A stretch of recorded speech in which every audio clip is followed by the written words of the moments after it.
Zika virus is a virus that is spread to humans through the bite of an infected mosquito, the Aedes aegypti mosquito, which is also the primary vector that transmits dengue, chikungunya, and yellow fever. This mosquito is found throughout different regions in the world, through the Americas, in Africa, in Asia, and also the Pacific Islands.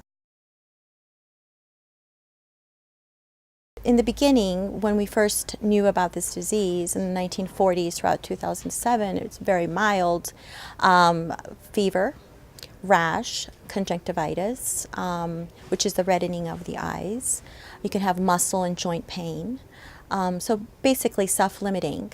Now with this virus, what we're seeing is that there's a question whether there are severe complications to Zika virus.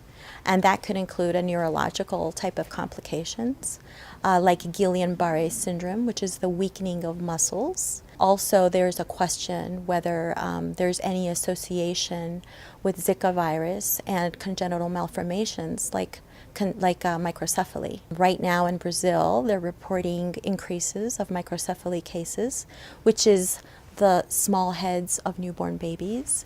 And so we're questioning whether there's any relationship between Zika and microcephaly. Well, there's no specific treatment for Zika virus disease, and there's no vaccine. However, we have seen that most of the cases are mild, or some of them do not even show any symptoms. However, if you do have symptoms, you can take supportive therapy medicines to cure your headache or your muscle or joint pain.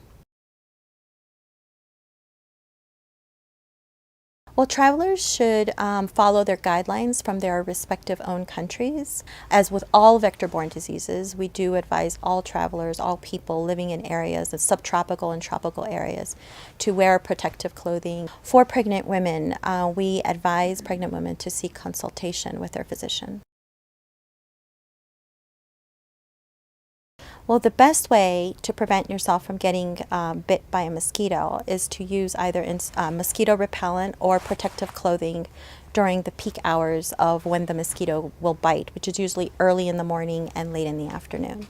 And also for children or elderly or people that may be resting during the day, they can use bed nets to also create another barrier between themselves and the mosquito.